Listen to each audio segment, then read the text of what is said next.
Nosso estudo de hoje está na carta aos Romanos, capítulo 15, versículo 1. Mas nós que somos fortes devemos suportar as fraquezas dos fracos e não agradar a nós mesmos. Paulo está falando e Emmanuel vem comentar na lição 46 do livro Pão Nosso, Vós Entretanto. Com que objetivo adquire o homem a noção justa da confiança em Deus? Para furtar-se à luta e viver aguardando o céu? Semelhante atitude não seria compreensível. O discípulo alcança a luz do conhecimento a fim de aplicá-la ao próprio caminho. Concedeu-lhe Jesus um traço do céu para que o desenvolva e estenda através da terra em que pisa. Receber o sagrado auxílio do Mestre e subtrair-se-lhe a oficina de redenção é testemunhar a ignorância extrema. Dar-se a Cristo é trabalhar pelo estabelecimento de seu reino. Os templos terrestres, por ausência de compreensão da verdade, permanecem repletos de almas paralíticas, que desertaram do serviço por anseio de bem-aventurança. Isso pode entender-se nas criaturas que ainda não adquiriram o necessário senso de realidade.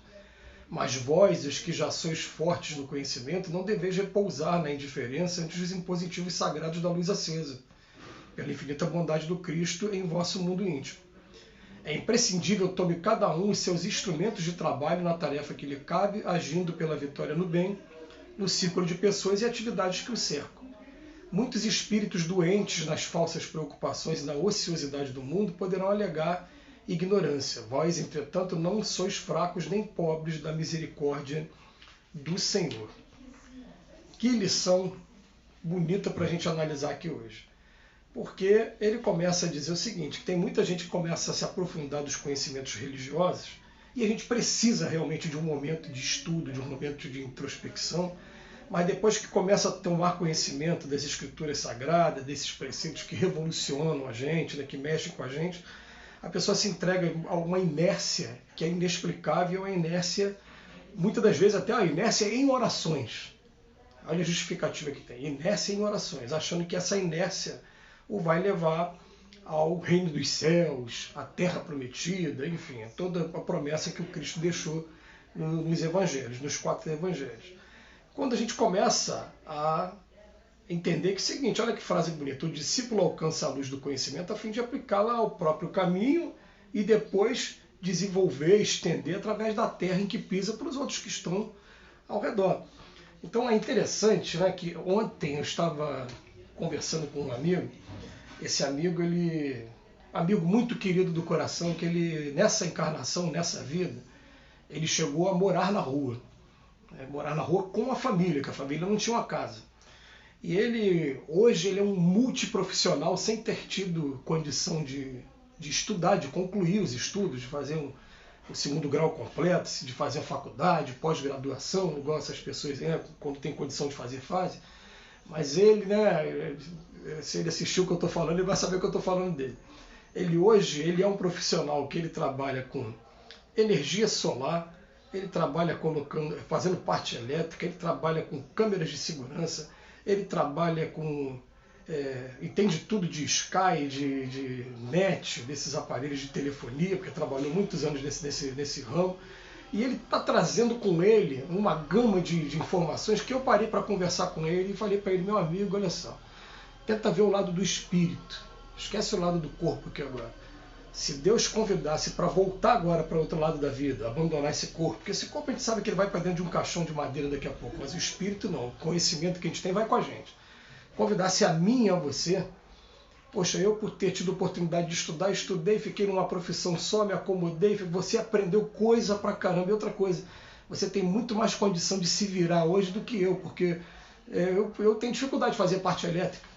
Eu só sei que você não pode botar positivo com neutro, eu só entendo o básico de eletricidade, mas você faz essa instalação elétrica de tudo, né, de casa. Então ele, por não ter se mantido na inércia, ele desenvolveu uma capacidade, em primeiro lugar, para aplicar para ele mesmo, porque ele faz todo o trabalho dentro da própria casa e, em segundo lugar, para aplicar para as outras pessoas. Então ele coloca o seu serviço profissional à disposição de todos. Agora pega essa informação, esse paralelo, e traduz agora para o campo das nossas atividades no campo religioso, no campo social. Né? Aí a pessoa, né, ela pode, é a opção dela, ela pode optar por ficar somente naquela parte administrativa da ordem social, como eu fiquei durante alguns anos, né? Só fazendo aquela parte de receber a pessoa, faz uma entrevista, pergunta qual é o nome completo, pega documento, onde você mora, quantos filhos tem e tal, né? Para depois ver, vai atender aonde, vai atender na obra social, vai escrever para ter o remédio, a doação do remédio. Você pode ficar nisso, como pode, aos pouquinhos, tomar a coragem de conhecer todos os setores que existem na sua casa, na sua instituição religiosa, na sua obra social e, aos poucos, ir se inteirando dos trabalhos, mas se inteirando dos trabalhos, né, de maneira a aprender e, se tiver que contribuir com alguma coisa, a palavra já falou, contribuir, não querer alterar, não querer bater de frente, porque às vezes a gente tem uma mania de querer achar que faz melhor do que o outro, que o outro não está fazendo direito, a gente tem uma mania disso, né? Quando na verdade, se você tirar a oportunidade do outro, você pode estar apagando aquilo que ele está se agarrando nessa encarnação para a redenção dele.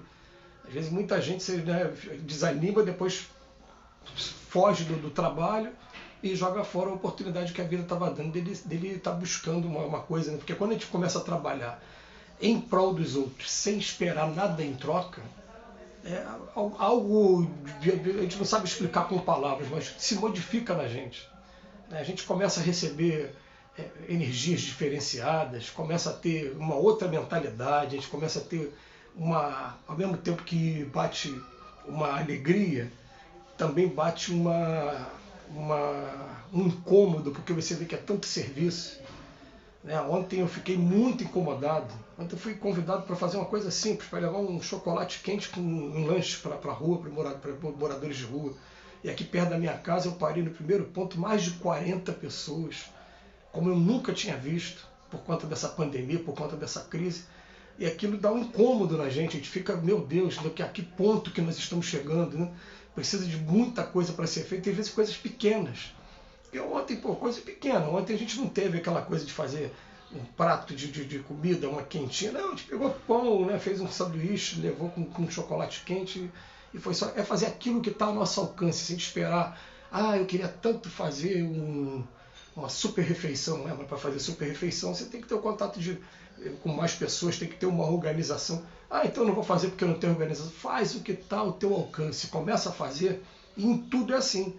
A gente começa a sair daquela inércia, aí sim, quando a gente conjugar o estudo que a gente precisa com a prática, com o trabalho, aí as coisas começam a andar. E tanto o Paulo como o Emmanuel aqui na lição, foi mais de uma vez, ele vai falando assim, muitos espíritos doentes nas falsas preocupações e na ociosidade do mundo poderão alegar ignorância, mas vós não. Vem chamando a nossa atenção, vocês não. Nós que estamos acompanhando esse estudo aqui diariamente, né, que estamos procurando conhecer mais o Evangelho, a nós, ociosidade de jeito nenhum. A teoria ela tem que vir para ajudar na prática. A gente sabe que tem até muita diferença da teoria na prática, né? Quando chega na prática tem muita coisa da teoria que a gente acaba pulando, acaba abreviando, mas o conhecimento da teoria vai facilitar e vai evitar muitos erros, muitos equívocos na prática. A gente precisa dos dois. O problema é que quando se trata de estudo do Evangelho, de estudo de reforma íntima, de estudo do Cristo, a gente se agarra numa fé e fica pedindo a Jesus o tempo todo que nos ajude e você não faz nada para ajudar você mesmo. Você quer só que Jesus te ajude. Eu costumo falar isso com frequência, né? O interruptor de luz está aqui, é só você estender a mão e acender a luz. Você está aqui do lado e pedindo a Jesus que acenda a luz para você. E quando Jesus, na verdade, Deus está olhando para você e falando, meu Deus, eu quero que você aprenda a andar com suas próprias pernas. A gente tem várias mensagens dos Espíritos falando o seguinte, a gente quer de vocês autonomia, independência, a gente quer de vocês iniciativa. E quando vocês estiverem, a gente vem para incentivar. Porque tem um montão de coisa que a gente queria estar fazendo, eles dizem, né? Eu estou do outro lado da vida, vocês estão aqui, vocês estão na matéria. Então a gente vai estar estimulando vocês, intuindo vocês para que vocês façam esse trabalho por nós, porque a gente aqui do outro lado não tem as mãos, a facilidade de pegar as coisas igual vocês estão pegando, vocês que estão na matéria. Então a gente tem que procurar fugir da preguiça, da ociosidade, tomar iniciativa sim para o trabalho. Fica aí o convite mais uma vez, é um convite que às vezes vamos botar assim, é invasivo, né? É mais tocado aqui, mas é para o nosso bem. Tá, que Jesus nos abençoe hoje sempre. Mais uma vez, obrigado, Emmanuel, pelas reflexões.